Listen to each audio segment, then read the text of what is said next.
안녕하세요. 수익의 달인 수달스탁입니다. 2021년 4월 15일 오전장 미리 보기 시간입니다. 자, 편한 밤 되셨습니까? 오늘도 즐거운 새 아침이 밝았습니다. 요즘 증시가 계속 좀 좋은 흐름으로 가고 있으니까 아침이 즐겁네요. 아시아장 어제 전체적으로 좋은 분위기 잘 마무리가 됐고요. 거기에 바통을 이어받은 이제 유럽과 미국장 역시도 뭐 크게 나쁘지는 않은 그런 흐름으로 잘 마무리가 됐습니다. 어느 정도 이제 나스닥 같은 경우는 좀 낙폭이 있긴 했는데 전체 시장을 나스닥 혼자서 쥐락펴락하는 건 아니기 때문에 일단은 뭐 고점 구간에 부담감이 있는 구간에서 조금 이제 위로 갈지 아니면 쉬었다 갈지 이제 고민하고 있는 상황이다라고 좀 봐야 될 것 같아요. 나스닥 같은 경우가 굉장히 이제 가파르게 올라온 상황이라 한국의 코스닥이랑 좀 비슷합니다, 흐름이. 네, 그래서 이제 요렇게 보시면 되고요.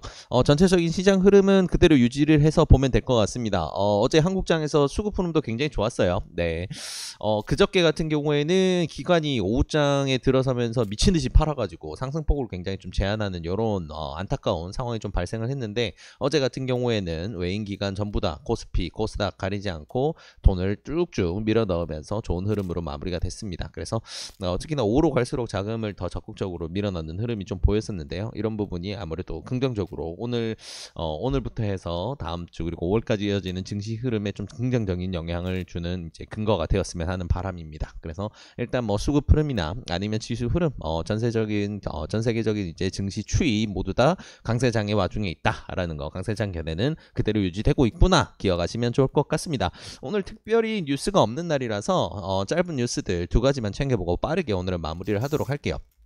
자, 일단은 어제 나스닥 같은 경우에는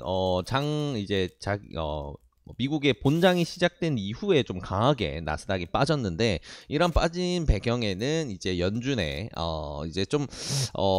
연준의 부의장이 밝히는 이 말 한마디가 굉장히 좀 큰 영향을 미쳤다라고 좀 봐야 돼요.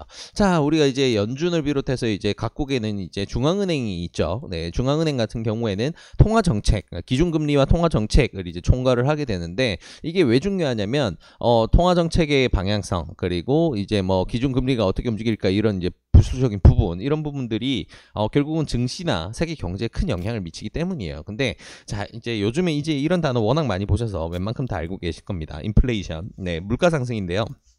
자, 지금 우리 코로나 극복을 위해서 실물 경기의 활성화를 돕기 위한 방안으로 해서 전 세계의 중앙은행들은 계속해서 재정을 완화 정책으로 가고 있어요. 기준금리를 낮추고 시장의 돈을 팍팍 푸는 이제 이런 흐름으로 가고 있는데 자, 그렇게 해서 경기를 살려내면 부작용이 당연히 있죠. 네, 어떤 거냐? 인플레이션입니다. 물가 상승이에요. 시장에 돈이 뭐 쉽게 생각하면 이런 거예요. 시장에 돈이 과도하게 풀려서 그래서 물가가 치솟는 이제 화폐 가치가 떨어지면서 물가가 치솟는지 아니면 시장에 돈이 풀리면서 경기 활성화가 되면서 물가가 치솟는지 이거는 뭐 정확하게 어떤 걸로 인해서 물가가 오른다라고 상황마다 꼭꼭꼭 정의 내릴 수는 없지만 이런저런 영향으로 인해서 인플레이션 압박이 굉장히 강해지게 됩니다. 자, 근데 지금 증시나 투자자산 시장은 굉장히 가파르게 올라오는데 비해서 우리의 실물 경제는 아직 그만큼 따라오지 못한 상황이라 아무래도 실물 경제가 살아날 수 있는 올해 내년까지는 적어도 내년까지는 이런 이제 완화적 통화 정책을 계속해서 이어가겠다라는 게 미국을 필두로 한 전 세계 중앙은행들의 방향성인데요. 자, 근데 걸림돌이 있습니다. 인플레이션이 생각하는 것 이상으로 강하게 나오는 경우에는 이러한 완화 재정 정책이 부작용이 발생하고 있다는 거기 때문에 반대로 꺾어야 될 수가 있는 상황이 생길 수가 있어요. 이제 그런 얘기를 한 겁니다. 정확히 조금 수치로 얘기한 거는 미래 물가 이제 장기 물가 상승 기대치를 2%대로 유지시켜서 생각을 하고 있다라고 보고 있는데 만약에 이거를 넘어서서 가기 시작하면 연준이 대응을 해야 될 수 있다라는 이제 언급을 한 거죠. 자, 근데 이게 어떻게 생각하면 조금 2% 아예 2%로 딱 잘라서 본다면 이거는 너무 가까운 거 아닌가? 조금 불안할 수가 있어요. 근데 그런 부분 때문에 아무래도 투자자들이 조금은 공포를 느껴서 어제 조정 구간을 좀 만들어내지 않았나라는 게 우리가 생각할 볼 수 있는 부분입니다. 그래서 이제 미래 물가 상승 기대치 이 부분은 결국 장기 채권 금리를 기준으로 좀 생각할 수 있는 부분이에요. 그래서 장기 채권 금리가 원래는 뭐 시장에서는 예전에 1.5%가 굉장히 위험하다라고 했었는데 1.5%가 이제 일상화가 된 상황이고 인플레이션은 계속 이렇게 돈을 푸는 상황에서 발생할 수밖에 없기 때문에 이 부분이 이제 2%를 넘어서 계속 달린다라는 거는 시장에 굉장히 큰 부담으로 좀 트리거로 작용할 수 있다라는 거, 이런 언급이 있었기 때문에 우리 머릿속에 넣어야 됩니다. 넣어야 됩니다. 그래서 쉽게 생각한다면 미국의 장기 채권 금리가 2% 이상으로 뛸 때 증시가 굉장히 크게 흔들릴 수 있다라는 거, 우리가 굉장히 조심해야 될 부분으로 기억해 두시면 좋을 것 같습니다. 자, 그리고 마지막 뉴스.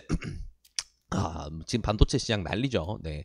뭐 한국 같은 경우에는 반도체 시장이 지수에 워낙 강한 영향을 미치고 있는데, 특히나 이제 한국 전 세계 2위를 차지하고 있는 삼성전자를 기반으로 해서 삼성전자 이제 벤더사들 이제 뭐 1차 벤더, 2차 벤더부터 해서 뭐 6차 벤더까지 해서 어마어마한 벤더사들 먹여 살리고 있죠. 그래서 전 세계 2위의 파운드리인 이제 삼성전자를 가지고 있는 한국 입장에서는 사실 기쁜 뉴스입니다. 단기적으로는 지금 반도체 수급이 굉장히 힘들어지게 되면 면서 자동차 시장에서는 반도체가 부족해서 차를 생산하지 못하는 이런 상황, 그리고 이게 이제 스마트폰과 다른 분야까지 이어지게 되는데, 반도체가 들어가지 않는 물품, 전자제품이라든가 제품을 찾는 게 요즘엔 더 힘듭니다. 첨단 제품은 반도체가 안 들어갈 수가 없어요. 네, 그런 상황이다 보니까 이제 이거는 그냥 이런 시장 상황, 이제 그 수요는 너무 많고 공급이 부족해서 이제 공급하는 파운드리 입장에서 너무 좋아라고만 생각할 문제가 아니고, 이런 이제 공급 차질이 생기다 보니까 이제 각국의 머리가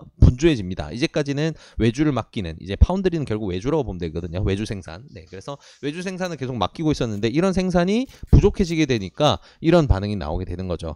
야, 이거 우리 다시 생각해야 돼. 미래 산업에서 반도체를 빼놓고 생각할 수가 없는데, 미국이 바이든은 이제 이런 생각인 거죠. 미국이 이런 주도권을 못 잡아? 뭐 심지어 지금 전 세계 1위 그러니까 TSMC 같은 경우에는 시장 점유율이 51%, 과반 이상을 대만 기업이, 결국 중국 기업이 가지고 있어. 이거는 말이 안 되지라는 게 아무래도 이제 속내로 들어있을 겁니다. 바이든 같은 경우는 뼛속까지 이제 중국과 북한에 반대하는 입장을 가진 정치인이다 보니까 당연히 그렇겠죠. 네, 그래서 이런 부분이 이제 경각심을 세우면서 대규모 인프라 투자를 통해서 이제 장기적인 5년, 10년 뒤에는 미국에서도 파운드리 시장에 굉장히 강하게 뛰어든다. 적어도 이 정도를 뺏어오면서 전 세계 점유율에서 1, 2, 3위, 4위, 5위 내에서 순위권 변동을 일으킬 수 있는 그런 움직임이 시작이 되고 있습니다. 그래서 삼성전자 같은 경우에는 그나마 미국의 동맹국이기 때문에 이런 부분에서 조금 유연할 수가 있긴 하지만, 그래도 과점하고 있는 이런 이제 시장 체계를 더 이쪽을 뺏어가는 게 아니고 새로운 놈이 가져간다라는 거는 또 다른 이야기거든요. 그래서 조금은 위협으로 작용할 수도 있다라는 것도 우리가 생각해 봐야 될 부분입니다. 다만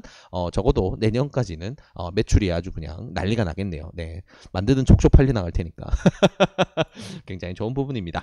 자, 아무튼 이제 이런 부분들, 좋은 내용과 안 좋은 내용들 섞여 있다는 것도 기억 하나 해두시면 좋을 것 같고요. 자, 시장 상황과 뉴스 이렇게 정리해 봤는데요. 오늘도 이 내용들 바탕으로 해서 좋은 결과 있으시길 진심으로 바라겠습니다. 이 영상이 도움이 되셨다면 구독과 좋아요를 통해서 저희 수다스닥을 응원해 주시기 바랍니다. 감사합니다.